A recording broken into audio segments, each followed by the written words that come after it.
From the USA to Merseyside and beyond, welcome to the Blue Frontier. Insightful Everton analysis for every Blue with James Boyman, Ryan Williams, and Sean Kahn.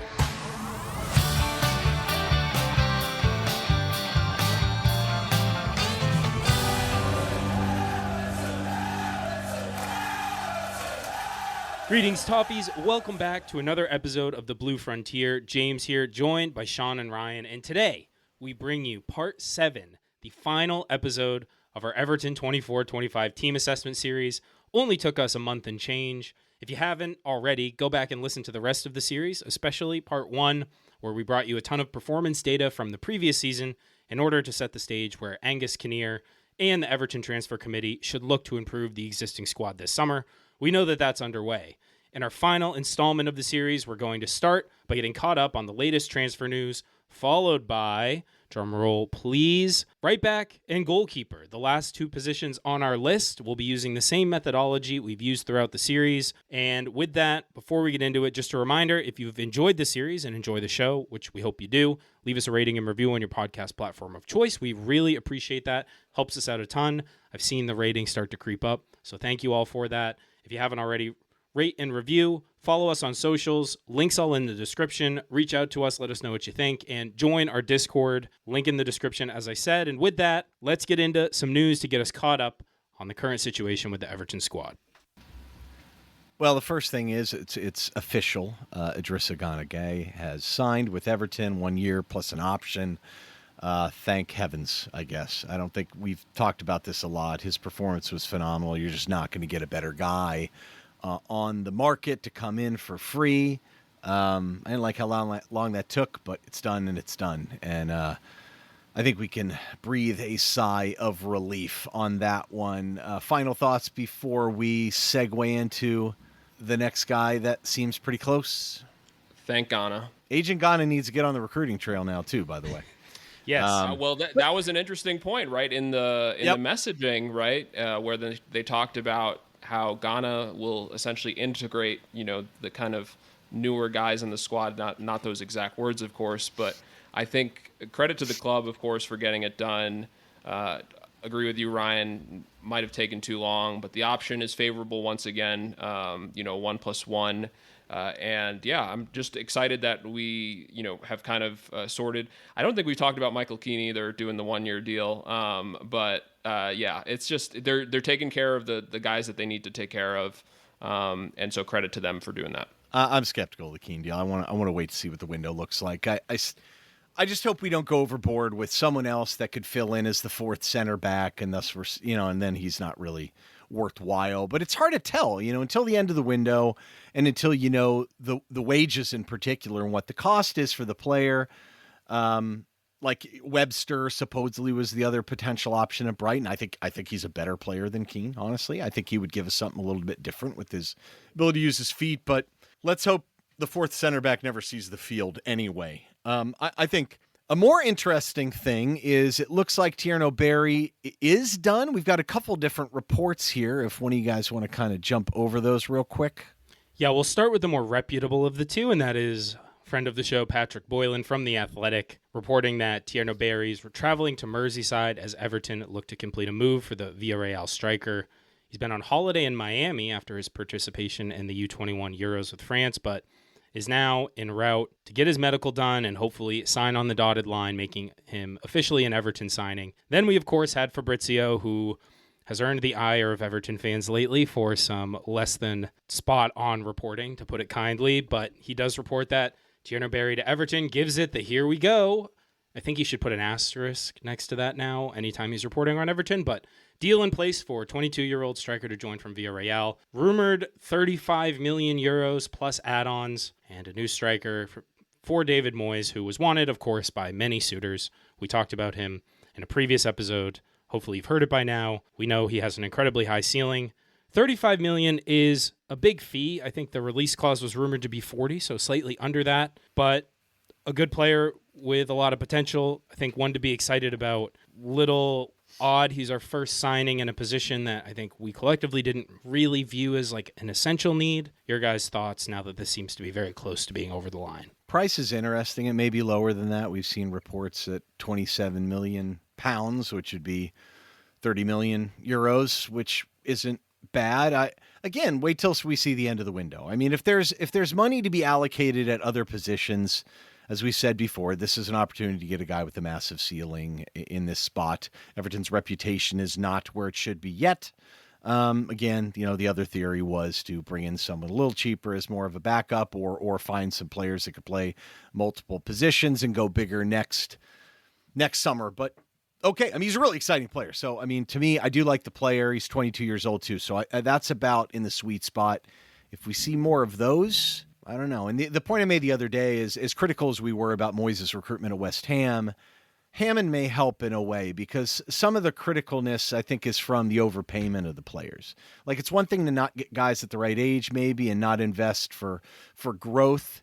But if you're not getting value, that's even worse. So I don't know. I mean, it's encouraging, but again, end of the window is what I think you got to focus on.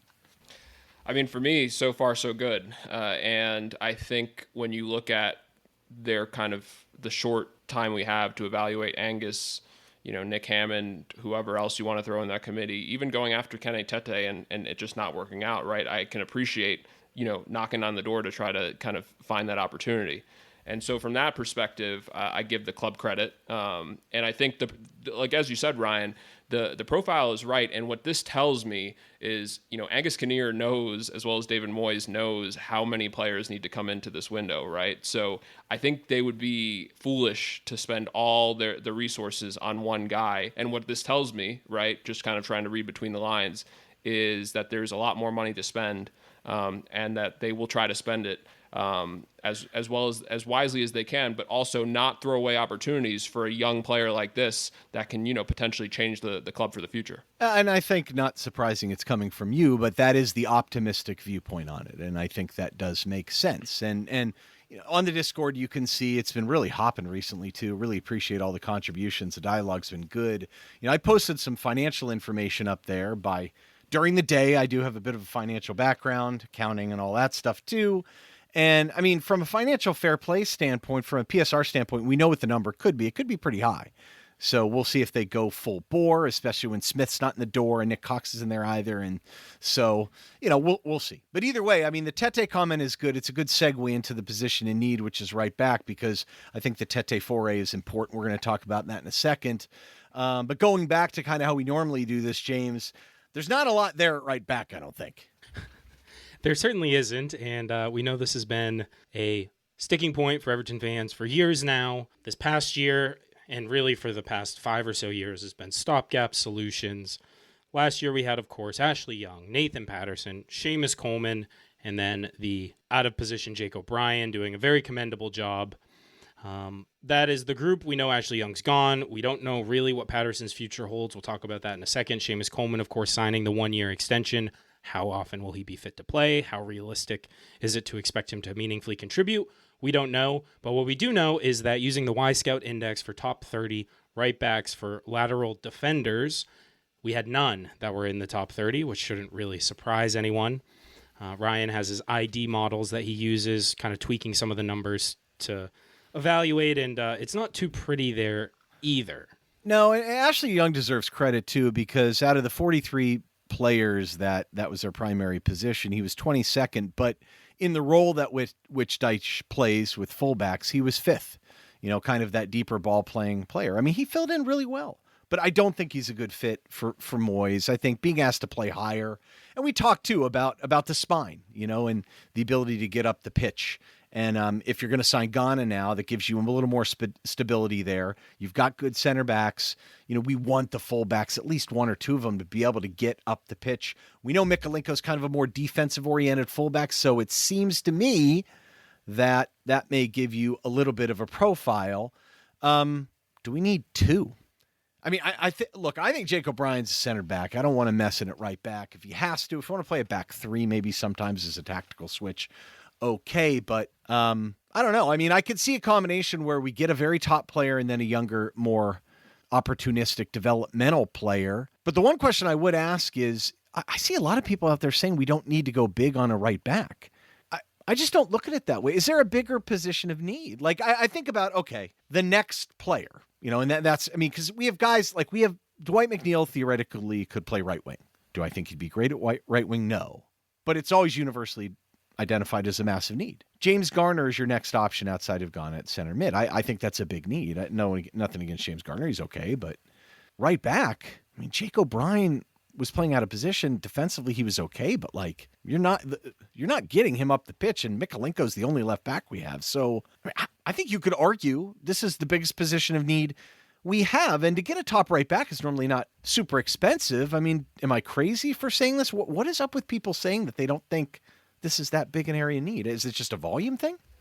So I think it's twofold. I think the premise comes from having to prioritize a position, right? And I think right wing or even center midfield, right, as the Ghana news was coming out, Ryan, right, of him potentially not coming in would make you think to prioritize those two positions, because you realize without Ghana, our midfield's in horrible shape. But even with him, I think we still need a partner to him. But also, yeah, I think the right back piece might have been a little bit shaded by the Tete news. So looking at potential cheaper option, just to kind of, almost like, I think Kyle Walker-Peters, and of course we'll talk about him, right? It comes up as a play to be like, okay, let's spend, the big money on right wing, that exciting player that really could help revolutionize the attack.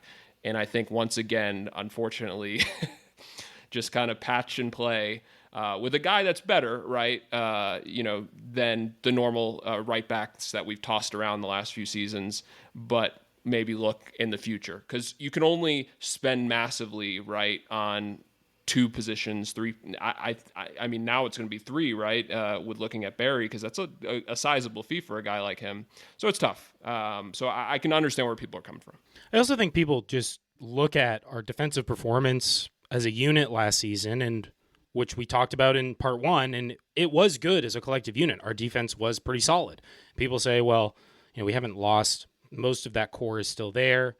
We've, of course, now signed Jared Branthwaite, secured his future. So why do we need to mess with it? We just have to build on that strong foundation. But what you don't really see is like what you lose with someone like Jake O'Brien at right back. You don't get that going forward contribution that's so pivotal to the modern fullback and how modern teams want to play.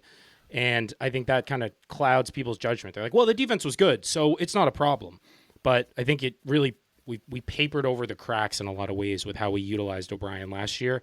And we were so used to having a useful, when Seamus Coleman was in his prime, it was one of our strongest positions as a team. We haven't had that same level for some years now. So it is curious that people don't view it as a need, but I can also see why, looking at last season, where we struggled, making that justification. I think you also saw a little bit of a movement at times the last 2 years in some of the bigger clubs with playing more defensive-oriented fullbacks. So, but the other thing is, too, I think you see some of the stuff O'Brien does, and it's so remarkable for his size that maybe that clouds someone's mentality to say, not realize that any attacking fullback should be able to do that. But yeah, I mean, I view this as an opportunity for us to get up the pitch and score more goals, too. And just increase our athleticism, which I think we need. But anyway, real quick, let's go through free agents. We've talked about Kyle Walker-Peters in the past. Curious if you guys want to add on that. I still maintain he's not good enough to be a starter. I agree that he could provide depth at both left and right back. I think if you sign him, though, that doesn't absolve the need for a top right back. Curious your thoughts. I still kind of like him as just if he's reasonably cheap, but I think that's kind of the problem with him, is he's going to want to get paid. I still think he is valuable depth. The versatility is a plus. The experience is a plus. He's okay. He's not a world beater. He's not at the level that I think we want for the next 5 years at right back, and I don't think he's going to be at the level he's currently at for even that long. So decent, okay. Would be an okay stopgap, but not really the solution, and wouldn't be super inspiring, honestly. Yeah, and I think there was some really good discussion on the Discord last week about him. Interesting. I think there's a link to Spurs, as we've talked. Wages, I think, would be the concern. But of course, now with Tete being out of the fold, it kind of makes you wonder for someone like him. I haven't really seen any concrete reports on him, so curious where his market actually is. But if you get somebody like him on, let's say, a 2-year deal, and let's just say, spend big on those other positions, not the worst thing in the world, right? As James said, not a statement signing by any means, like Tiago Santos or any of these other guys, but somebody that I think, unfortunately, you kick the can down the road again on this position, but it's still an upgrade for what we've had, but that's not really saying much. Yeah, and that's why I think Tete was a miss in terms of. I mean, I'm glad we went after him. I'm not surprised he's staying with Fulham. That didn't surprise me in the least bit, even when the reports came out. He was the one guy I thought on this free agent list that I thought, okay, this guy's a legitimate Premier League starter. I don't want to sacrifice the now for the future, but in his case, he's so stable and so good, he could be a starter in the Premier League for the next 3 years. And he has some injury issues, I get it, and we went over those things a lot. And that's a risk with him. I do think he's a top half Premier League right back. And we'll see. Resigned with Fulham. He's loved there. They have another decent depth player there at right back.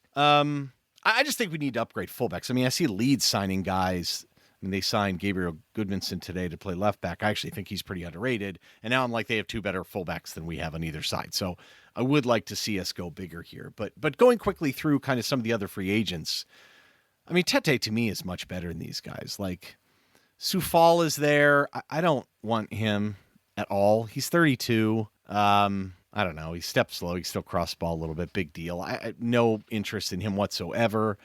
Tariq Lamptey, again, I'm not going to hold short people and that against him, but, he did sign an extension. John Joe Kenny left. PAOK left Hertha. No chance there.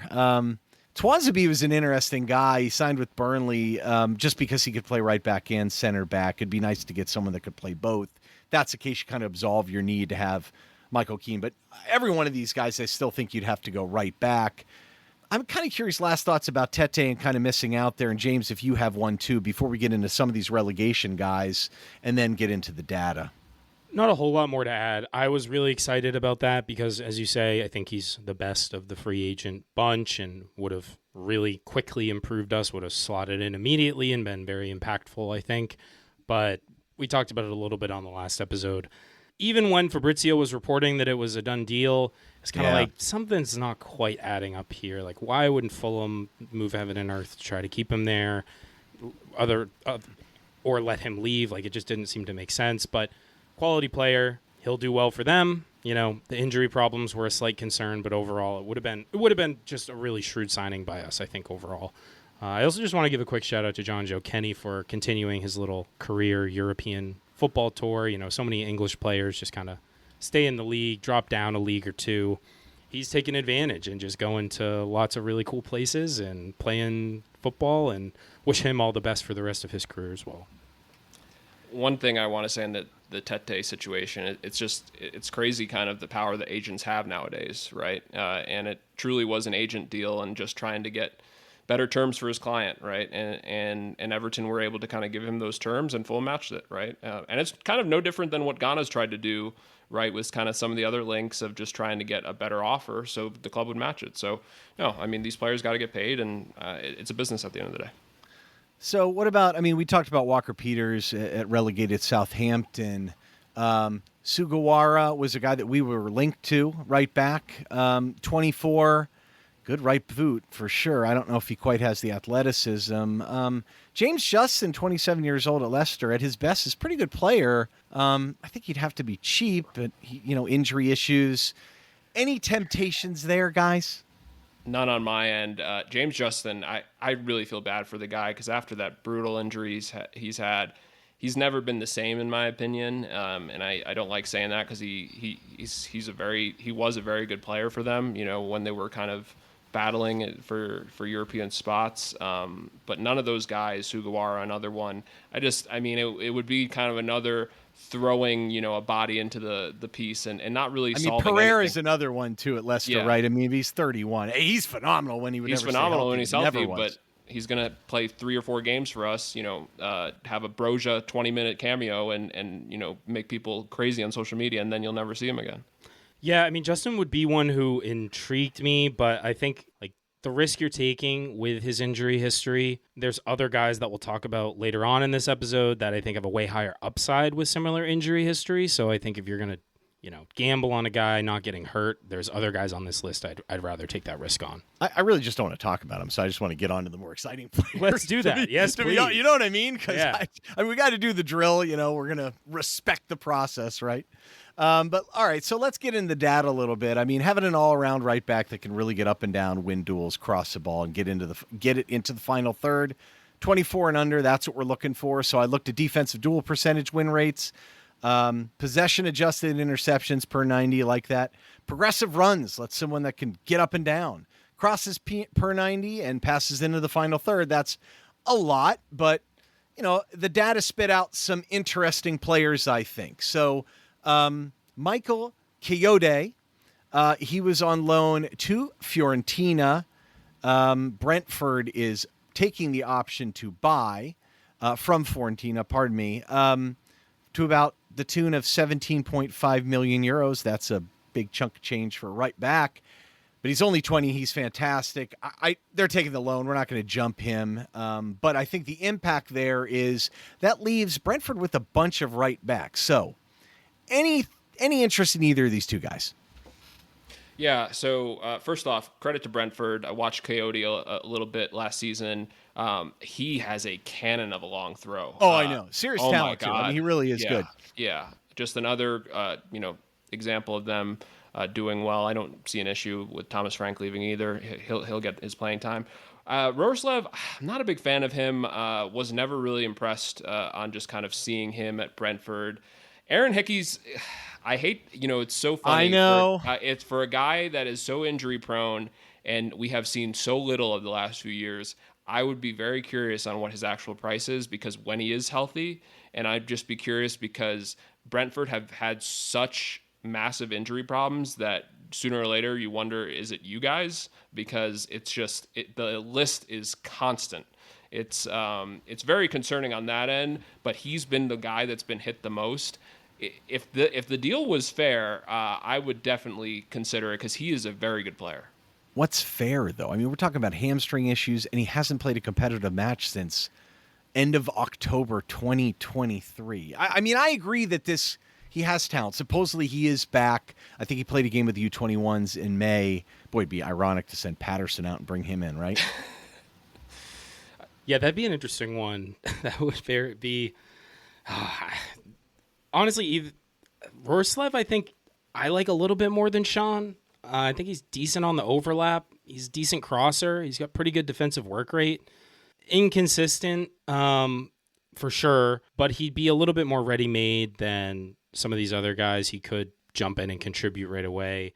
Hickey, huge upside, but again, he's one that, again, like we talked about just above with James Justin. I mean, I'd take the injury risk with someone like Aaron Hickey at 22 with his potential. You just can't count on him to be your guy. So if you go him, you have to get another guy. Yeah, for sure. Another team that's like this, I think a little bit, that have a glut of players that can play right back is Monaco. And I think that's a team that we've all watched all year, and Bluis is always talking about his Ligue 1 stuff, which is weird considering he's a Norwegian Japanese guy. So, but in all seriousness, it depends which one. So I think Vanderson is the natural one where everyone points to. He's 23. He's a pretty solid all-around player. He's mostly been their starter. I don't think he's been quite as spectacular as I would have expected him to be at this point. Nothing concrete yet. You've had Milan and Spurs probably looking at up to 35 million euros for him. I wouldn't pay that. But I think it also provides opportunity. Monaco also have Teze, who's more of a center back, but also plays right back. I would love to have him over Keane.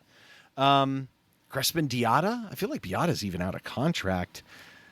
Singo is a really interesting player because he's playing center back for them, but he played right back really in Serie A. 6'3", massive athlete. Like, I actually really liked him almost as more of an attacking fullback than a defensive one. I don't know what it would take to pry him out of there. Are any of those interesting to you all? Vanderson's the obvious one. It looks like they're going to try and push him. Singo's a starter for them. I don't think they're going to move him, but curious your thoughts. Yeah, I mean, Vanderson's one of those guys, a crazy high ceiling, super versatile. He can play in a 3 or a back 4. He's super quick. Attacking decision-making can be kind of spotty. Positionally, can be a little reactive, but again, you're talking cost prohibitive for Everton at those levels. You'd have to think Diatta. Yeah, I mean, if you could get someone like Diatta, I wouldn't be super upset by it. I don't think we can probably get Singo, but I would definitely take him if that offer's on the table. And it is going to be interesting to see what Monaco do, because you can't really keep all those guys. Maybe he wants to go back to playing fullback. Yeah, Singo, I mean, is the dream, right? He would be so good for Everton. But yeah, kind of with James there as a whole, Diatta would definitely be. It's just, that's kind of one where you look at a surplus of resources and you wonder what the loan situation is with a potential obligation, right? So, interesting situation. I just don't see much from an Everton perspective on that, especially Vanderson at that 35 million mark. I think there's other guys you can get either at that mark that have a higher ceiling and could contribute. But yeah, so I think that's my thoughts. All I'm saying, Diatta, Senegal, get Agent Ghana on the case. Can he play fullback in the Premier League? Probably he's more not. just a Yeah, winger. he's more of a I don't winger, know. yeah. But I know, but he's interesting. I mean, look, I mean, we need players. We need numbers for sure. Sacha Boey.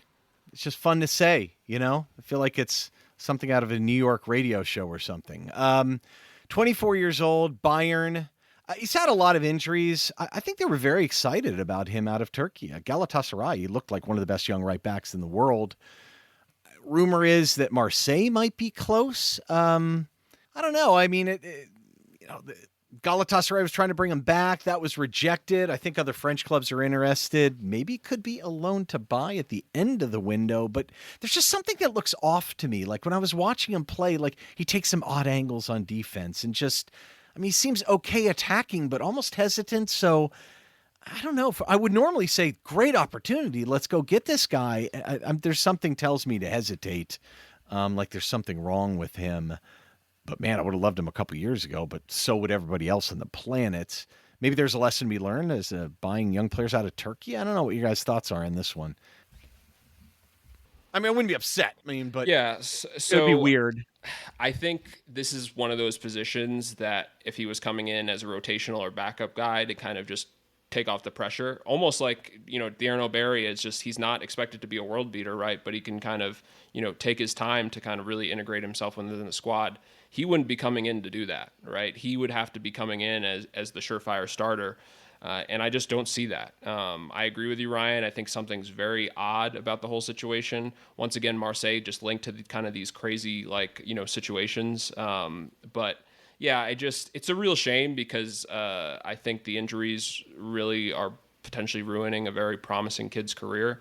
But it's just another situation where I feel like we need to be a little bit more sure of what we're getting. And I don't see that with Sacha Boey. Yeah, I mean, you're talking about a guy who went for 30 million euros 18 months ago for a fullback. I mean, that's a crazy high fee. I know. Speaks to his potential. If you could get him for half that, I feel like you'd almost be kind of crazy to turn it down, but I also don't think that's really in the cards. So I agree with Sean's conclusion that, the risk reward's not quite there. I think there's something wrong there. I just do. But hey, look, the numbers pan out, but almost anyone that goes to the Bayern, they tend to be one of those dominant teams where people look good in the data regardless. Connor Bradley, 21 years old at Liverpool. No way they'd sell him. I just wanted to give a big boo on a podcast for a Liverpool player. Boo. Go ahead. Boo. Thank you. That was a perfect follow-up from Sacha Boey. So Joe Scally, 22 years old at Borussia Mönchengladbach. I've always liked this guy as a player. He's only 22. It seems remarkable. He can play any position on the back line, fill in. He's primarily a right back, though. He's not really a guy that's going to get up and down the pitch like a madman, although he fits in the data. I think he's a very underrated player, and he would be gettable. But I don't think he's the type of guy you'd get and just plug in. And so that's kind of the question there. Now, if we didn't sign Keane, I think that's a really interesting player that could fill in a couple different places. Probably not a goer, but I think an interesting name. Quick thoughts on that one, gentlemen, or? Yeah, I think the need for him has been a little bit removed by signing Keane, but I actually also really like Joe Scally, and to play him at his primary position, he could be like that kind of depth option. He might be better than that too. I might be underrating the guy, really. He's a good athlete. I mean, he can get overpowered a little bit sometimes, and positioning can be questionable, but I actually do overall really like him and would not be opposed to him being one of the American options we go for. My only worry with him is it might hurt his development. And the reason I say that is just he could turn into the Everton Swiss Army knife, which isn't a good thing. And I don't want, we have a penchant for being able to play guys at 3 or 4 different positions, right? And I don't want that for him. I don't know where his best position is. I think, to your point, Ryan, he can play a few different ones, but I'd rather, for his sake, find a position where he's most comfortable and continue to develop there, not only for the U.S.'s sake, but his as well.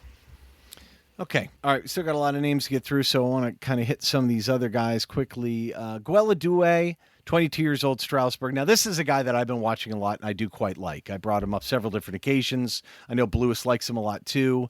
2 years ago, you would have looked at him and said, this guy isn't even a footballer. He's about 6'1", maybe even taller. I mean, he battles. He's got pace. Maybe not the most elegant player with the ball at times, but I think his game kind of makes sense in the Premier League. It's interesting. He cuts into the half space a lot. It reminds me a little bit of the way Seamus used to do it. He's just a little bit bigger and not quite with the same level of ball control, but he's smart. He stays with it. Finds his teammates well. He doesn't force stuff at all. He's got a lot of work to do with his defending. Sometimes he comes flying out and makes bad decisions and takes some bad angles. He needs to kind of open up a little bit better. There's a lot of work to do, but also a lot of work to work with. I mean, to have his size and athleticism and see his progression. Apparently Milan went in for about 15 million euros and they laughed at that. I don't think he's going to leave in many ways. He could stay. But I think it would take probably over 20. I don't know if he's quite worth that, but he's an interesting player. I guess let's go through these other guys too, and then maybe we could talk about them collectively. I put Mo Simikin on there because he's at Al Nassr as a center back. He'd be amazing, but it's not going to happen. He's more of a center back anyway. Tiago Santos, 22 at Lille. Market value is about 15 million. He's tore his ACL in October. Smooth, athletic, a bit inconsistent. I think this guy has as much upside as anyone. Before the injury, I would have said this guy could be one of the next great right backs. I think they would do it at 15 to 20 million euros. I think you could get him. And Milan is interested, a couple others, but everyone was interested pre-ACL. ACL injuries are not the same as they used to be. It depends on what it is. I think the other one is worth mentioning is Kylian Sididlia. At Freiburg. He's 23 years old. He's a big athlete. He's similar size to Doué. He's a little stronger maybe. He's very right-footed. He's a little stiff for me. His first touch is decent. Takes some strange angles defensively. Gets a little upright. Can get beat, but his contract's up summer of 2026. I know Leipzig's after him. He has a big reputation too. So when you look at Doué, Tiago Santos, Sididlia, I mean, these guys are big-name prospect-type players. Any of these guys stick out at you?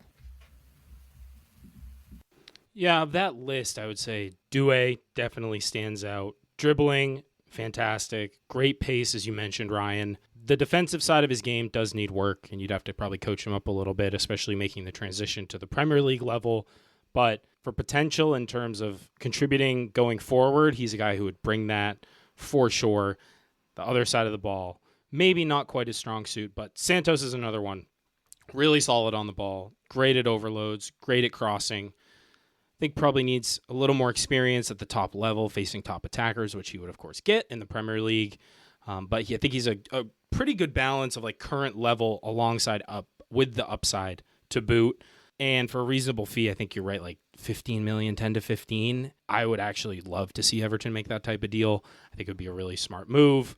And as you say, that ACL is not quite as career deterring as it might have been just 10, 15 years ago. I feel bad because I am just loving all these injury prone guys, or just guys that have had these injuries. But I love Tiago Santos. I think he'd be a really interesting fit for Everton. I love the potential. I think from the attacking side, I think would provide something we haven't had, since peak Seamus, right? And so for me, and as you mentioned, James, at that fee, I would definitely, feel really good about it, even if, let's just say, it doesn't work out, right? I think it's a calculated risk that has a lot of potential. Doué is one where I like the player a lot, but just from what it seems like, Strasbourg is going to be hard to do business with unless you're Chelsea. $35 million is kind of the reported figure for him. I understand why they're asking that, right? It's a young player that has a ton of potential. I agree with you, Ryan. I think the ceiling is really high, even though the kind of current product, right, still has a lot of flaws. But yeah, Tiago Santos has a ton to kind of work with there. And of course, we've done business with Lille before, especially with Onana. I think that would be a really good avenue to go down if the club can make it happen. You almost have to get someone in like Kyle Walker-Peters, though, Sure. to do that, because he's not going to be ready, but it might be worth it. It really might. Kajana Hover, 23, is another one that I don't want to talk about. Sean, do you want to talk about what your feelings are about him? You are the resident Wolves fan. He was on loan, and I can assure you he looked exactly like he did at Wolves. Let's just move on. Yeah, he's just kind of an idiot. He's got a year left. I mean, he'd be cheap. I don't want him. Okay, this is, I think, the interesting discussion point here. Let's pause on this one because I was struggling to make sense of some of the rumors here. But Wesley, 21 years old at Flamengo. Every time I think Wesley, I think of Roadhouse. We were quoted, and I was told this by a good source. We were quoted 20 to 25 million in January for him. And I was also told that if we had any money at all, we would have bought him because our guys loved him. I'm assuming he's still highly rated by us. I think he's probably going to be in at least 25, if not 30. His performance in the Club World Cup, I don't think it did anything to reduce his value. He's really fast. He flies around like a maniac. Well, I shouldn't say it. He's not completely reckless, but man, he looks fast and noticeably questionable dye job on the hair, but that's like half their team. Gerson, too. The other Everton player, too, in the midfield. They look ridiculous. He needs a little bit of refinement, I think. He's very vertical, though. I think he'd be a really good fit. He could be very special. The rumor is a little hard to understand. I guess it's we buy him, send him to Roma on loan, and they have the mandatory buy option to buy him, I guess, in the next period. Roma's dealing with UEFA financial fair play, which is a little more restrictive. That's the idea that they would skirt around that. I mean, I just would assume buy him and go big. Thoughts on this, guys? I mean, do we like the player? Actually, yeah, love the player. Love the dynamism, the dribbling. The hair? The hair, can take it or leave it, if that's just my take. I'm just throwing it out there. Yep, no, totally fair. We do talk about hair a lot for what's supposed to be a football Liz show. wanted us to talk and bring up hair, so I'm just trying to respect her wishes. His hair is is fine to me. It doesn't really move the needle one way or the other. It's pretty typical for that region of the world for them to have the kind of dye job. The bleach area. But yes, the burst forward, I love. I think the defensive side of his game maybe needs a little work. Positional discipline probably needs a little bit of work. What I don't love is the rumor that we're going to somehow look, I figured that Roma and Everton would be working in cahoots or in conjunction with one another in some way, shape, or form. This type of deal, not something that I'm excited about. I don't really like us being sort of just a pathway for Roma to bypass UEFA rules. If anything, it should be the other way around. We should be the crown jewel in getting the good prospects. Well, is there anyone from Roma that could maybe come back the other way in loan? Because there was talk about that. Now, the one that was mentioned was Salik, 28 years old. He's a right back. We were linked to him years ago, by the way. It looks like he only has a year left, but other places have said he has 2, so maybe it could be a loan. I just don't like him that much. I don't think he's super athletic. He's got some length. He's got a great right foot, no question. I mean, he can really hurt you from distance. Not the best defensively, but not terrible. I mean, he'd be a stopgap at bet. I'll tell you what, if you did that and you bought Tiago Santos, that'd be kind of an interesting little combination. I don't know if you could do it because we're still eating it from a financial fair play standpoint, but I don't know. There are a couple other options here at Roma. Saud Abdul Hamid, 25 years old, played for Saudi in the Club World Cup. He's actually a really good athlete. He's not very well thought of. It was kind of a big deal getting him out of Al Hilal. My guess is he'll probably go back to Saudi. I don't think he's really good enough necessarily, but I think he's kind of underrated. What about Wrench? 23 years old. He moved from Ajax in January for like 5 million euros, and I think people really thought that he was talented. He hung there for a while. There was kind of battles at the Ajax about getting out of there. Was playing, and then he got hurt. Roma went on that great run kind of without him, and he got displaced, so he was playing right wing. A loan to buy, I think, might be interesting. I don't know how you guys feel about any of these options. There might be something there. I'd just rather have Wesley, though. So, yeah, I mean, Wesley, of course, and as somebody that has had quite a few bad hair dyes back in the day, can really appreciate, what they're doing in South America. But in terms of the guys that you mentioned, Ryan, from Roma, I like Wrench a lot, actually. I think he'd be an interesting option. I don't know how he profiles traditional as a right back, but some of the offensive skill set and whatnot, I think, would actually fit pretty well at Everton. I think that would be an interesting. I actually am higher on Selick than most. I think he definitely has some flaws defensively. He's not the greatest, and that's, I think, putting it nicely. But I think what we would get in terms of his crossing ability as well as his take-on ability, I think would be interesting, at least for a season. Definitely not as a long-term option. And then, yeah, Abdul Hamid is probably going to go back to Saudi. But yeah, the whole situation, right? It's kind of the epitome of silly season. Like, I don't even know how we got here in regards to the specific rumors. And I feel like they've changed even kind of, in like the development of them. So it's hard for me to believe that, let's just say if this does happen, it would happen exactly how they're saying it would. So I'm not really getting wound up by these reports at all. I feel like this is a bunch of college guys in their dorm room just like passing around the paraphernalia and like, hey man, how about this idea? It just seems kind of outrageous. It just kept going on and on. I'm like, why are we adding more details to this? It was already preposterous. Don't get me wrong. Bravo for us if we're going to do something innovative. But I just would like to end up with Wesley. That would be fine. Yeah, I still think he's the best of the four on this list. I wouldn't even right now. I mean, yes, that's what I mean, and for the future. So, I'm also not getting wound up because I think rumors are so unreliable at the moment. But as reported, it just seems a little bit silly to me. Like, just go get the best player of the bunch. But if you are taking it, with the assumption that maybe we get something back from them, I actually agree with you both. Wrench would be a really interesting move.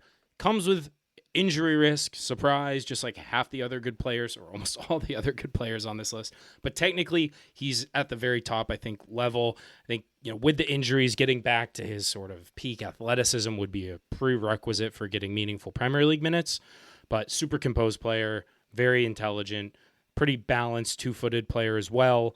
Would be actually pretty thrilled if it weren't for the fact we were missing out on Wesley, just getting Wrench at face value, a player of his caliber, I'd be very happy with. This episode is brought to you by Progressive Insurance. Do you ever think about switching insurance companies to see if you could save some cash? Progressive makes it easy to see if you could save when you bundle your home and auto policies. Try it at Progressive.com. Progressive Casualty Insurance Company and Affiliates. Potential savings will vary. Not available in all states. Well, let's say that we get one of these guys in on loan or something with an option. I think it frees us up to look at some kind of younger, more promising players. And so I got a bunch of them here right in a row that we looked at that I know you guys have watched several of these that I think are worth discussing. Some are probably no chance. Others are interesting. So the first guy I think that we would have a chance of getting would be Augustin G.I. He's 21 years old. He's at Palmeiras. Yes, just like G.I. Joe, folks. He's not a real American hero, though I don't think so. I don't know. Maybe there's some American lineage. Big, strong, fast. When I watched him at San Lorenzo, he was absolutely a son of a gun. About 6'1". He's just really intense and just loves it. He's the guy that would, like, tackle the guy out of bounds and, like, get up and, like, cheer and go crazy, and the fans would love him. Granted, it's Argentina. A little unpredictable. Crossing isn't great. He does have some flair with his passing, and he can get forward a bit. He's the type of guy that I think what frustrates me for him is I still think they'd probably ask for 15, 20 million. He has a long-term deal with Palmeiras, but he's clearly behind Piquerez. So if you could get him under 10, this is the type of profile I would like to get. I don't know if you guys watched him at all. So let's talk about Javario Reed, too, 18 years old at Feyenoord. He seems like he's kind of the talk of the town these days, probably because he's only 18, and he's pretty raw. But, man, he is light on his feet. They list him at 5'9". I think he's a little bigger than that, but he's definitely not totally weak. I mean, he's kind of skinny but strong. I think he'll get stronger. He's got a burst of pace, no doubt. Really strikes the ball well, too. I mean, contact on the foot is really impressive. A ton of clubs are interested. Very raw defensively, more of an attacking player. So let's stop with those two guys. They're both promising young players. Any interest in either of those guys? Any of them pique your curiosity or you like? Yeah, so GI, I think, is a no-brainer to me. I mean, just imagine Ryan at Bramley Moore. I love this guy so much, Sean. As we would go on a cup run, right? Like this guy just tossing in tackles left and right. I mean, yeah, if you just wanted a quick like motivational video, just watching this guy go into highlight, like, you know, just into tackles, right, with just no fear whatsoever. And of course, I think the age is great. Of course, South America continuing those links, and of course, we've talked. Moyes has, you know, been very successful in his kind of, you know, short time working with them. So I would say a definite yes on GI.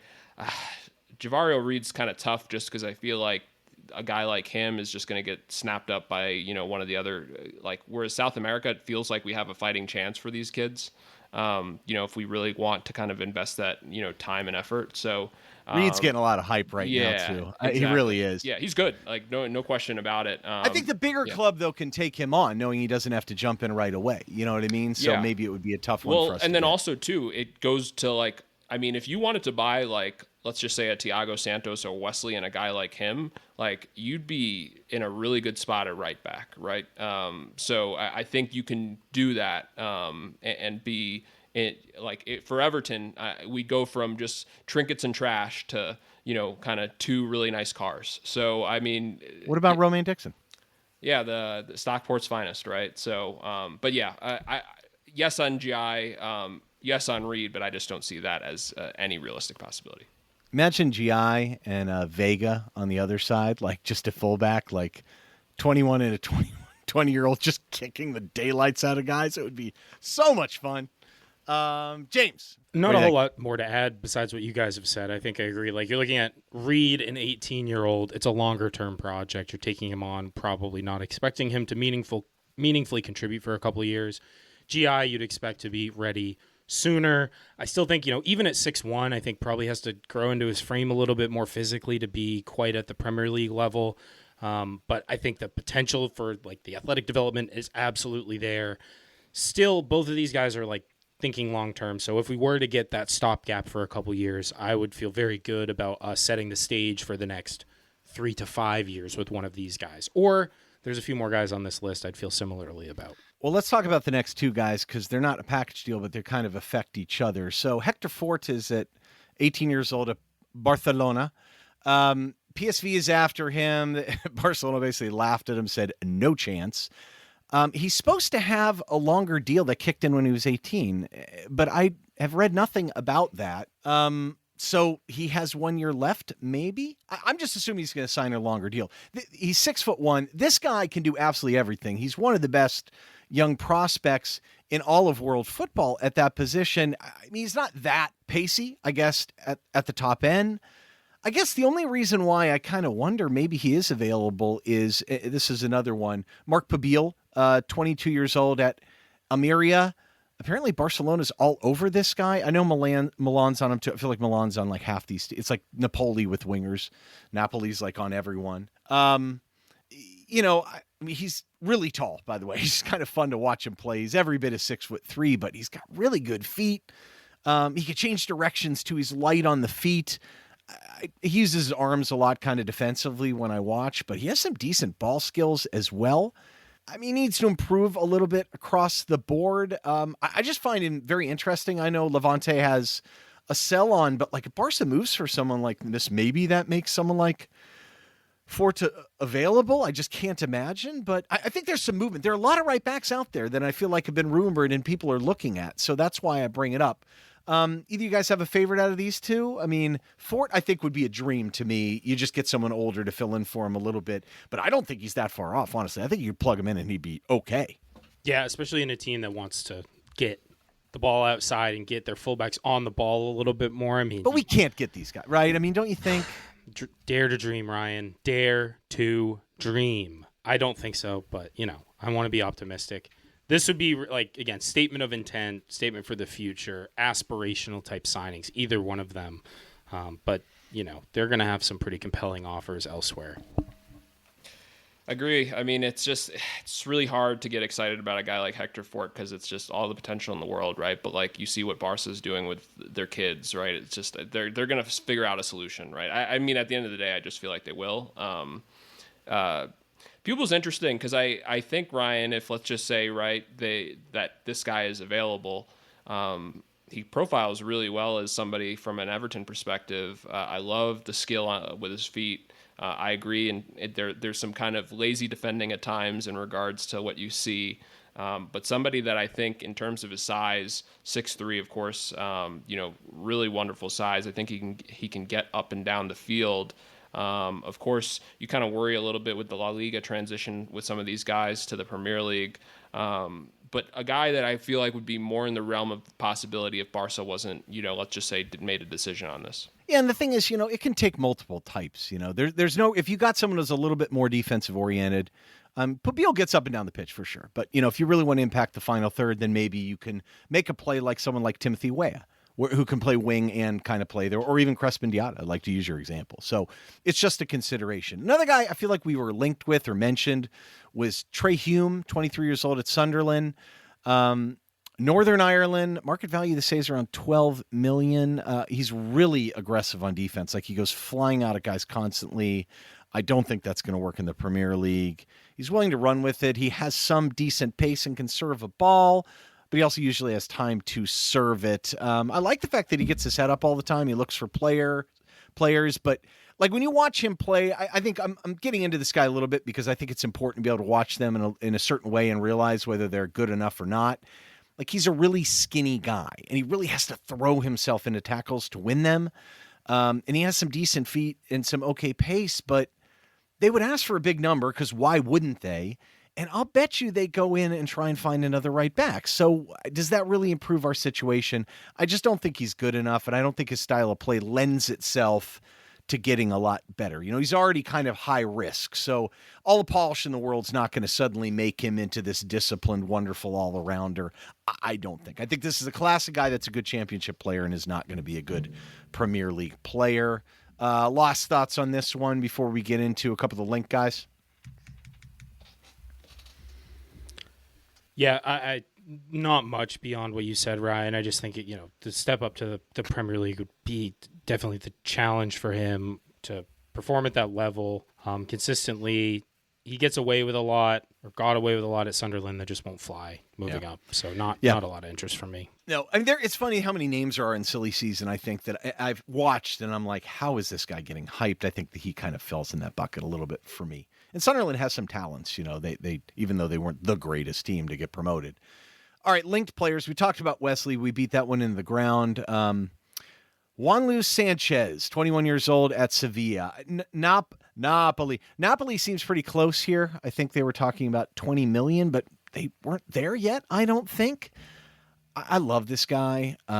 He's got size. He's got good feet. He's really polished. He may not have the super amazing upside, but this is a guy that I'd sign and just plug in. Like I wouldn't be concerned with him struggling. I saw him stuff Nico Williams and even Mbappe a couple times. I love this guy. I don't understand why people aren't falling over backwards to get this guy in if they need a right back, and I feel like a lot of teams need a right back. I know you guys have both watched this guy a little bit. We've been talking about him for a while when we were linked, I feel like in January. Man, I just wish we were on a guy like this. Yeah, I mean, the fee is kind of right. Like if we were to pay 20 million for him, wouldn't bat an eye and would give Angus the committee a ton of credit.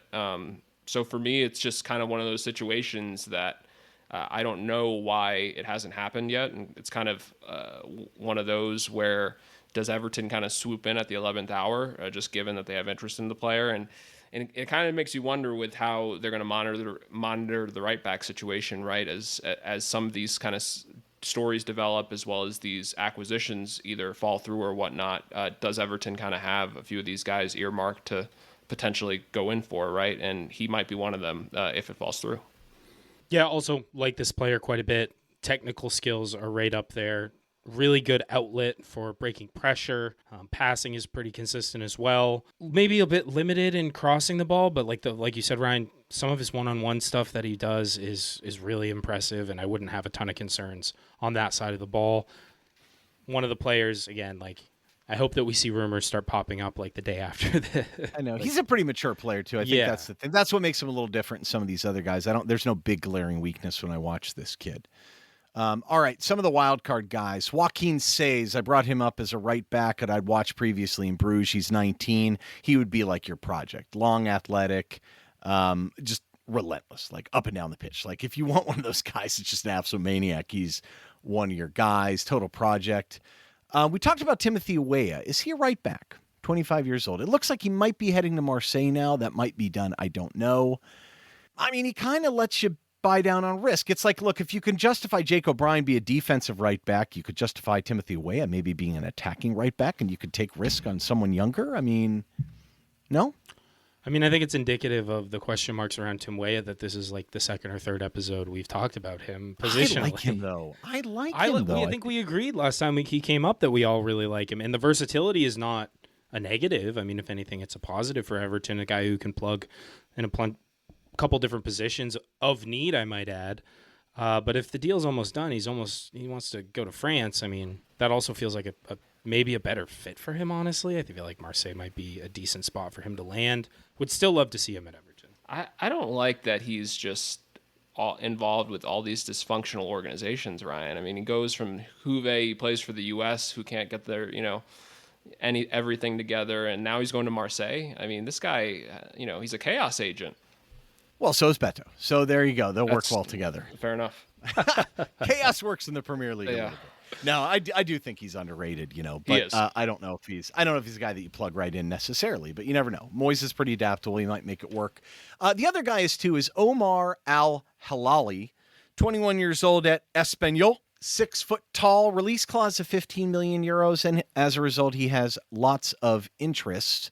I think what happened was when he locked him down, I guess, in with the Copa del Rey, I think he got a lot of attention. And, I mean, he's a really good all-around player. I think he can improve a lot, though. He can get better in attacking on the ball. He kind of does the same little cutback, pullback thing constantly. And, he loses concentration a little bit. When he really gets locked in and focused, though, he is pretty tough to beat. I kind of like this kid. He's a pretty good player. I don't rate him quite as highly as some of these other guys, but it's not crazy to suggest that he couldn't get more consistent and really grow into a better player. I don't know if I'd feel comfortable just plopping him into Everton right away. But again, if we improve in a lot of other areas and can kind of surround him with the right guys, maybe. Wouldn't be the top of my list, but I think he's worth noting. I don't know if you guys watched him a lot or have any opinions. I know Bluest really likes him a lot. And obviously I value his opinion. At this point, you're kind of just jumbling in all these young players and just get one of these guys, please. That's kind of how I feel. I haven't watched him a ton, but from what I've seen, very good engine, good out and around, overlapping pretty well. I just think he's a little bit of too much of a wild card for Everton to really try to go for. Yeah, there are other guys that I'm more excited about, and it's hard because but I agree with you, Ryan. And let's just say you activate that release clause. It's an interesting option. I think he profiles pretty well in terms of he's 6 foot. Agree with what you're saying. The defensive piece of it, right? It's just when he's motivated, he can put in a performance. So it's just kind of a situation where you look at the list, and depending on where they're at when they decide to kind of make the purchase, where is he? So yeah, it's one to watch. All right, what about some of the guys in North America? Jeremy Toljan, 30 years old, Sassuolo on a free. Brian Reynolds, 23 years old. He is at Westerlo. Remember when he went to Roma? He comes out in the data at Westerlo. Big deal. Rodrigo Huescas, 21 years old at Copenhagen. Former Liga MX player. I actually quite like him. I just don't think he quite has the athleticism, and the Premier League's not a good fit. Serginho Dest, 24 years old, PSV. Tore his ACL, was a free from Barcelona. Can you imagine Serginho Dest playing right back for Everton? I just don't see that. I see a couple head shakes on your end. Alex Freeman, 21 years old, Orlando, 6'2", decent athlete, probably a little more skilled than he is athletic, even though I think he gets a rep on the other side. His dad was Green Bay Packers wide receiver Antonio Freeman. I think that's why everyone's like, big, tall, athletic man. He's a little more refined than that. I mean, he's done okay in the Gold Cup, I think, and that was a big jump for him. Parma made a bid for $2 million and they rejected, so I think it would take a little bit more. I don't know. I think he needs an interim move, but any of these guys interest you at all, gentlemen? Honestly, not really. Not really. I mean, you talk about Alex Freeman maybe being one at 20 years old, but there's so many other guys already with European experience. The jump from MLS is just too much of a chasm, I think. I mean, the one thing I would say is if you wanted to buy Alex Freeman and then loan him, either just let him play again at Orlando City or... That's what you'd have to do. That's what you'd have to do, yeah. Other than that, big no on any of the other options. And I don't think he's at like Caleb Wiley's level where they loaned him out to Watford and he hung a little bit, and maybe developed that. No, I don't think that's the option. So, yep, agreed. All right. Let's move to goalkeeper real quick. We do have a guy that starts at goalkeeper and plays a lot. You might have heard of him. He's England's number one. Well, until Aaron Ramsdale gets back in the Premier League. Sorry, I'm going to bring him up in a second anyway. He's going for a fourth relegation. Unbelievable, right? João, Virgínia, is gone. Begović is also gone. That surprised me a little bit. We have a couple youth keepers out there. Harry Tyrer was on loan at Blackpool. And actually, I watched him a bit. I mean, he's not the best distributor. Looks a little stiff sometimes. He's actually a pretty decent shot stopper. He had a decent year. I don't know quite what you do with him. He's not that young. Not that old for a keeper. Billy Creelan was in League Two at age 24. His contract expires. Luke Lebon is also out. Fraser Barnley's contract up. But George Pickford has another year. I think Pickford is a good young player, someone that we like. And also, the kid who I'm not even going to attempt to pronounce his name, I think is a hot prospect as well, too. So I think we're pretty good in terms of youth keepers, but clearly we need some numbers here. So pick no surprise in the Y-Scout Index Top 30 was fourth. In my ID models, he was fifth. I guess the issue here is, can you convince a young keeper to come and play behind Pickford? Probably not. He's only 31, only at keeper. That's not that old. So without further ado, let's get into some free agents here. I think this is also an opportunity where you can go kind of homegrown as well. We have lost some homegrown players. Michael Keane helps, and maybe then it just kind of frees you up to get whoever the heck you want at the other positions. Just a thought. A couple of names that I had before, Alex Meret, 28 years old at Napoli. They extended him, of course. I can't believe that he was even going to become a free agent. Walter Benitez, 32 at PSV. He's like the data guy that always exceeds his, numbers. Signed with Palace. I actually think he's a little up and down and kind of soft, frankly, to play in the Premier League. Just an opinion. A couple other guys. Fabianski, 40 years old at West Ham. I mean, he played 12 times for West Ham last year and was decent. Anthony Lopes really is what he would be, being the man in France. 34 years old, just finished off at Nantes. Giatti is 38 at Celta Vigo. We've seen him in the Premier League at Newcastle for a while. Rui Patricio is on this list, but he signed with El Ain and played in the Club World Cup. Did not play particularly well. Matthew Ryan is the guy, 33 years old at Lens. It was really strange. They sold Bryce Samba in January and signed Ryan. But he did really well for them in half a season. Fraser Forrester, 36, Spurs. Angus Gunn, 29, Norwich. He was linked. I think he would want to play somewhere else as Scotland's number one, but I think there's some guys in here that might be consideration. I like Matthew Ryan a lot, too. I think he does qualify as English homegrown. Fabianski would be interesting because of his link to Moyes. Anyone else here jump out at you guys? I mean, it wouldn't be the worst thing in the world to spend money on a guy that is probably still reliable. Yeah, there's a really delicate balance to strike here because, the pitch is not going to be super compelling, I think, for any guy who wants to play meaningful minutes. That said, knock on wood, we've had a very, very good run of Pickford staying healthy for years now, missing no meaningful minutes. And you don't want to have the bottom completely fall out. I mean, there were times when he went down last season and I was pretty nervous, even though João Virgínia looked okay. And we know Begović is also okay. They're both gone. So you need someone who you can plug in and not induce complete panic. Honestly, Fabianski at 40, cheap, would happily sit on the bench. I know he's not homegrown, which I agree with you, Ryan. This is an easy kind of layup to get a homegrown guy and check that spot off on your squad building checklist. Other than that, Matty Ryan's interesting. Rui Patricio was one I would have said for sure, but he's obviously gone now. Fraser Forster, I don't know what his contract situation is at Spurs, but again, 36. Like, I think you are looking at probably the older guy versus kind of the younger understudy here. Yeah, it's hard because I truthfully don't like any of those guys, and I it just sounded so personal. Yeah, no, I don't know. like them. Yeah. Real scumbags. He's been mean to me at the cafeteria. Just wait till we get to the relegation keepers, because there's one guy I'm going to go off on. But good, I love it. But no, Fabianski, I think, to James's point, like kind of the only, like, of course, the Moyes relationship, right? I think could be the one which sells him. But I think the hard thing is, and of course, knock on wood, is they're going into a situation where they truly might not play hardly at all, right? Maybe some cup competitions if we get, to a certain point. And then you'd think if we got to that point, Pickford would go in. Pickford's been an Iron Man, right? So it's really tough. I feel like this is like one of those really hard things to sell, right, to somebody that's not named Asmir Begović or Andy Lonergan, right? So it's like I don't know how you can get like a guy that's decent. It's called money. I understand that. It's just they look to some pathway to play, and I just don't see that in the Premier League. Maybe in the cups, and if that's what they're fine with money in cups, go ahead. But yeah. I do feel like keeper generally is a position where like there's more guys willing to, like, you know what you're signing up for as a number two goalkeeper. So the expectation is maybe a little bit easier to set, whereas like an outfield player, you kind of the amount of minutes they're going to get is a little more uncertain. They can earn their way into the team. I don't see anyone displacing Pickford on this list anytime soon.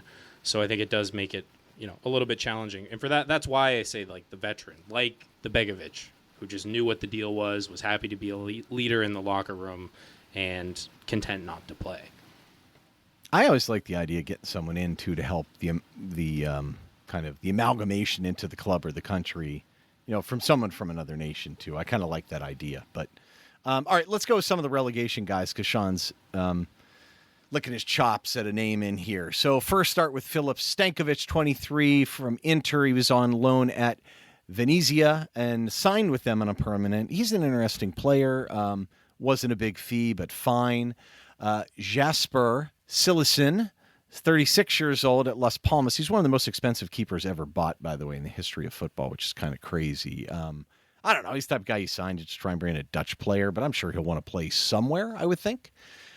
Yunus Radu, if you recall him, he was with Bournemouth 2 years ago and was not good.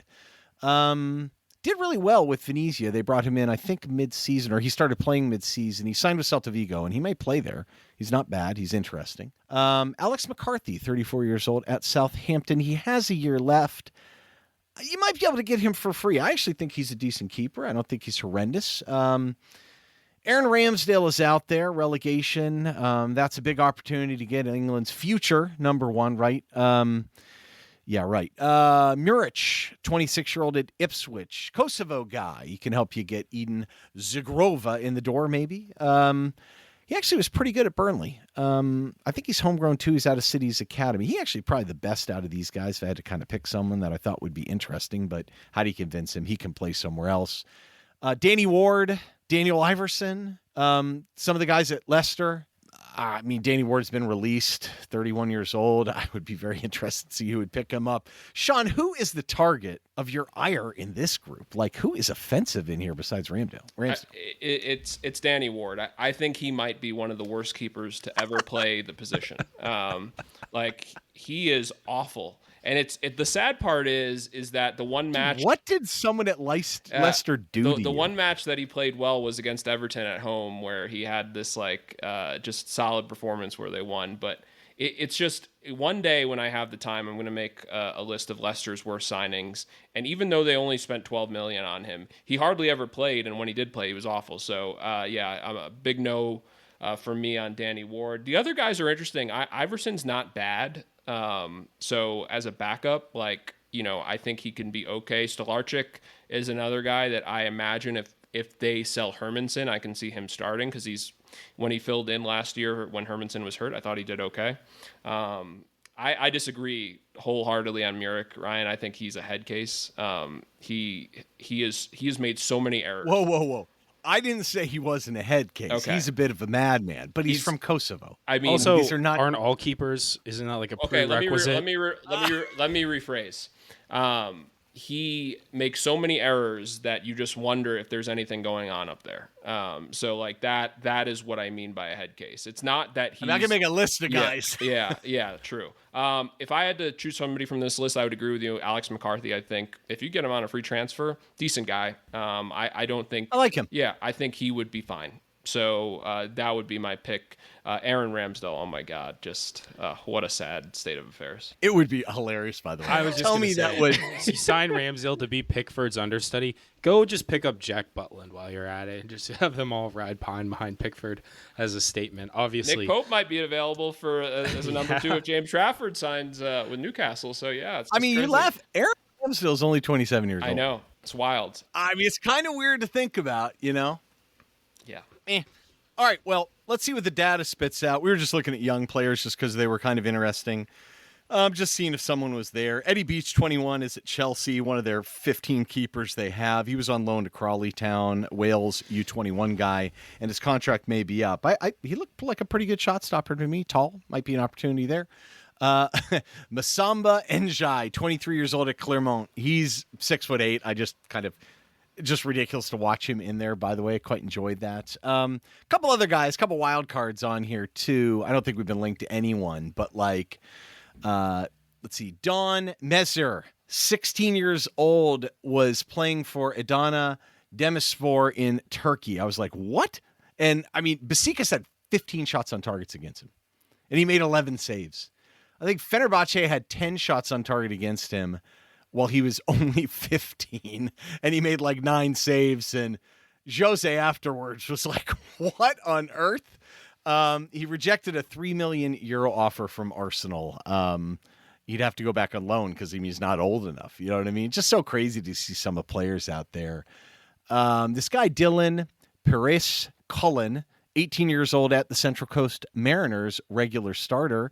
Sign Matty Ryan, bring him in. You never know. But I think it's pretty amazing that guy's a regular starter, in the A-League. I mean, pretty impressive someone at that age, especially a keeper, to be that young and be a starter. All right, none of these guys are particularly serious. So, USA, anyone out there, of all the young players, Aiden Stokes at New York Red Bull, 17 years old, he keeps saying he's going to play for England. I'm convinced what this kid does is he's like, oh, there's an England youth tournament. I'll just play there. And there's a US one right after it. So I want to play more football. So I'll just go there. Yeah, totally bizarre. He was at the Euros and then he was at CONCACAF championships. Like, what's going on here? A couple other guys that I think are legitimate players that are interesting. I'm not going to mention Guillermo Ochoa, who's 39 years old, still putzing around in Portugal. Zion Suzuki. Yes, he's American. 22 years old in Parma. Napoli went after him. He said he wants to stay at Parma for another year. He's a really interesting kid. Super long, very good talent. Again, you just can't attract a guy like this with Pickford there, right? It's just not going to happen unless you loan him back. Chris Brady, 21 years old, Chicago Fire. I love Chris Brady. I think he's absolutely fantastic. He'd be the guy that you buy and loan out. He's wonderful. I think he's going to be a top keeper.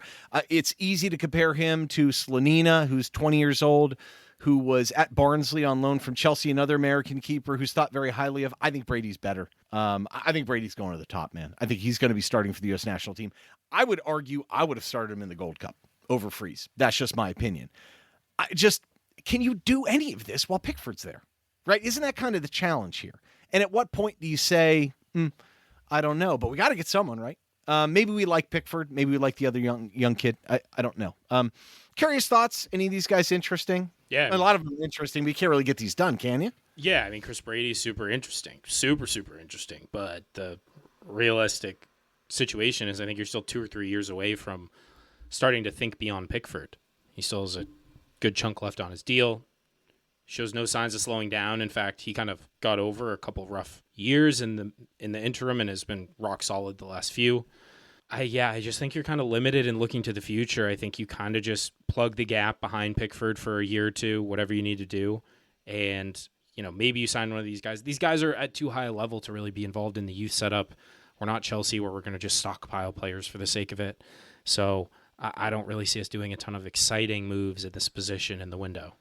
I will bring up one interesting point, and that's if Roma decides, if let's say Svilar leaves, by any means, this could open up an avenue, right, to buy somebody like Chris Brady or Suzuki. I love Suzuki, by the way. I think he would be a really fun fit for Everton. Of course, Chris Brady. Interesting thing with Chris Brady, right, is he looks at probably Slanina's career path since being bought from Chelsea, and it hasn't been the greatest, right? So I think he plays for the same team, right? So it's just, I think he has a pretty good, track to kind of understand, like, if you handle this incorrectly, your career can really stall. Yeah, but he's got a perfect example in Jean Duran to follow. What are you talking about? I mean, John Duran, another Chicago Fire guy. Yeah, I mean, what is going? I digress. It's so funny because they're such a middle of the pack MLS team, but they've kind of created some of these like incredible players, and now they have guys like Jonathan Bamba playing for them. But I'll digress. Zion Suzuki, though, I would love for him to play at Everton. I think there's like a realistic pathway if you were to use the multi-club model, and like, let's just say if Roma had an opening, like this is where that relationship, you can start to see things. But yeah, it's really hard to get excited about this because. And it's just a real appreciation. We talk about Ghana so much, but Pickford, right? It's just, he's truly been, an Iron Man for Everton. I hope that stays. It's crazy. I can see the guy playing another 5 to 7 years. Like, it's easy. Like, he's an elite keeper. I think he's getting better and better. I think Everton. Like, that's the thing. Like, he's just, you don't find many of those guys, right, that are just so happy where they're at. Like, and it's like he went through so many of the hardest times of this club, right, for him to kind of just want to leave now when he could have done that, multiple times in the past. Yeah. I think what's so interesting about him is, some keepers people just calm down as they get older, he has kid, things like that. And I think it's really helped him. I mean, he's turned into a lot more of a consistent player. And I think you could argue 3 years ago, he may have been even overrated. And I think he's now super underrated. He's one of the better keepers out there. It's just, and he's saved us in so many ways. So it's fortunate to have him. I think ideally you have someone from the academy eventually come up. I mean, that would be the best way to do it, I think. One thing you might just want to be conscious of, and part of, what we don't even remember with Pickford is that Robin Olsen was a big reason why he improved so much, is because he finally had somebody that would challenge him. And, True. And, Carlo, to his credit, kind of rotated them, and it put Pickford in a place where it's like his job for the first time in his Everton career wasn't secure. So I think the one thing, they might want to think of is just having some sort of healthy competition for him at most of the time, because I know he's not going to, just hang it up or just take, if he has a bad game, he'll rebound. But it's just one of those things you want to be conscious of and not take for granted. It's just hard to do without Europe. Yeah. I mean, it is just healthy. It is. A good principle of healthy squad building is like you want some semblance of competition everywhere if you can get it. They got to have the personality to push him too. Yeah. You know what I mean? That's the kind of key. Maybe someone that's done it already. It has that kind of track record. I don't know exactly who that would be. And they had it, though. But, credit to Begović and credit to, João Virgínia. Yeah. Those were just capable guys, right? That, and I think the culture was very good. So it's hard to replicate that. So I give the club credit on that piece for doing it. I think Bego was like another coach, too. Just such an intelligent guy, and a really interesting dude. And I'm not saying that because he's a North American. All right, real quick. We talked through right backs. We talked through goalkeepers. Let's go back to right backs, guys. Who are the picks? Come on. I mean, there are a couple different scenarios here. So there are, I'll offer mine first. Please. If you can make a move for some sort of loan, I don't like Kyle Walker-Peters that much, honestly. Maybe you could do a thing with Salik or something like that. I don't know. but I would love to get Tiago Santos in. I really like him. I think of all the profiles here, he's the guy that I feel like could be so good, and I feel like now is the time to buy. I know that's a risk because he's got the injury. I get it. But otherwise, I would go steal Sanchez from Napoli and see if you can't pay him and keep him. I just feel like we should be going bigger. Other than that, I like GI a lot too. I think he's a good player. I really want us to go someone bigger. I'd go big for Wesley too. I wouldn't be afraid to pay $25 million for Wesley. I really do. I think we need a player like that. But I really like Tiago Santos. I just think he's this all-around player that could turn into a wonderful player, and I just like him a lot. We're on the same page there. I also really like Tiago Santos, and if Everton can plug the gap with one of the Roma guys, I do also. I'm pretty much with you, Ryan. I mean, Wesley, I just want to bring him straight to Everton. Put him in blue. He doesn't need to go to Italy. He needs to spend no time in Rome. He can come straight to us. I'm totally good with that. And those would be my two. I still kind of am holding out hope because there have been very tentative links to Weah. I know he's not necessarily a right back, but as a versatile depth piece, I know that door's probably shut at this point, but we've made it through this. We've talked a lot about American guys, and he's one that's come up several times and one that I think could actually contribute. So I'll hold out hope until it's officially announced, but those would be my guys as well. I just want to hear Sean pick someone from Leicester. So, yeah, I was going to choose Danny Ward at right back because, he'd do a lot better than there as keeper. So Left out. Yeah. So Tiago Santos would be my pick, but you guys have chosen him, which you should. I get that. It's okay. We're in agreement, Sean. No, we are in agreement. But I'm actually kind of thinking also, let's say Premier League. I am curious on if they are going to actually reach out about Aaron Hickey. And I think he would be an interesting option. And I do like the idea that, let's just say, if they can't get, their option this summer, that they look at a loan for one of the 30 right backs that Roma has and chooses Dwayne Wrench. I think that would be, it's a stopgap solution again, but I think it's somebody that the fan base could have some sort of excitement about. But that's with the, premise that they fill the positions of center midfield and right wing, right? So, of course, fully in agreement with Tiago Santos, but I actually, I'd be curious on Aaron Hickey, which it's so kind of crazy for me to think that in regards to his injury history, but it is kind of a situation where if, let's say, you could get, the price would be like 10 million, right? And I don't think they'd go for that, but if they did, right, the upside for him would be tremendous. I still like Wilfried Singo. I don't know why he's playing center back. He's fantastic. Yeah. I really do. Yeah. But, it is what it is. Okay, keeper. Any of these names? It's got to be Alex McCarthy, get the homegrown. Fabianski, just plug it. Don't have to think about it for another year or two. Chris Brady, if we want to get real ambitious and find a good loan for him where he can actually play and develop. Those would be my three. Chris Brady, let him sit on the bench for a year. Amalgamated in England. There you go. Alex, why not? Or why? I don't know why. I don't know why I just said that. Alex McCarthy's here. Yeah, Alex McCarthy. But then why not just go for Ochoa and just, really make it CONCACAF, add to the hair squad, right? I don't, it just would be so funny. The amount of Americans that would, you want to talk about the white sheets from Bed Bath & Beyond to say Pereira out, they're going to say Ochoa out. So, yeah, that guy. Yeah. To his credit, he had an amazing. He's had an amazing career. Yeah, it just no. In all seriousness, Matty Ryan is my guy. I would try and convince him. It might be hard because I think he wants to play. Otherwise, I'd go Fabianski, or I agree, McCarthy. I think would be good too if you could get him for something cheap. But Ramsdale would be the best. It would be so amazing. The banter would be. It would be so amazing. Southampton would have to pay us to take him. Yeah. You think he would not give him up for free? No, they wouldn't give him up for free. But he's cursed now, Ryan. It's just, imagine one of the promoted. Imagine Sunderland buys this guy. It's a death wish. Yeah, it's signing. We should buy him and then loan him to whatever team we think is going to get relegated. They're buying Habib Diarra. They're buying the left back from Bruges. They buy all these guys, and then they, really, put the cherry on top with spending $20 million on Aaron Ramsdale, and it's just water's wet. Yeah, credit to Sunderland for trying to get some guys in the door, but Yeah, it is. It is what it is. I just, Anyway, we did it. Okay, We did it. we did. We got through everything. I'm going to try and put together some of the scenarios and names that we brought out there, and we'll read them internally, and we'll post them on the Discord. That might be kind of some fun fodder. Otherwise, I'll update the names. They're all in the Discord. If you want to get in the Discord and hear if we've talked about a name, jump in there, do a free firm word search, and sure enough, they're going to come up, but they're also on a list. We have a specific channel for this stuff. But bravo, gentlemen. This has been an overly ambitious series. I apologize for even doing it. I've totally gone overboard. I recognize this, but you played ball with me, and I think we put out some pretty good content, and I hope our listeners have enjoyed it.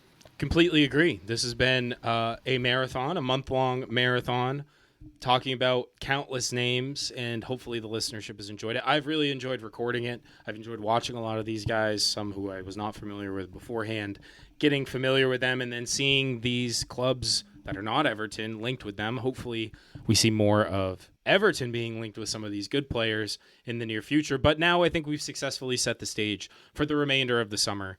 And if for somehow, some way, there's names that aren't on this list that do come up in relation to Everton, we'll of course cover them on future episodes. And now we have an open slate, so we can kind of talk about whatever we want for the rest of the summer. Things are going to, I'm sure, start to heat up. We were fortunate enough to get this all out before any big links came in, so I'm just excited for enjoying the rest of the summer, seeing all the links and seeing what the Friedkins and Kinnear and Hammond and the rest of the crew put out for a product on the pitch come the start of the season. All right, and with that, it's going to do it for us. Thanks, everyone, for tuning in. One last time, if you enjoyed this, please do leave us a rating and review on your podcast platform of choice. Share the episodes, please, on social media. Help get the word out. Still trying to spread the word on this show, and we do appreciate that. Follow us on socials. Join the Discord. Links in the description. All that good stuff. Otherwise, we'll be with you next time. Until then, up the Toffees.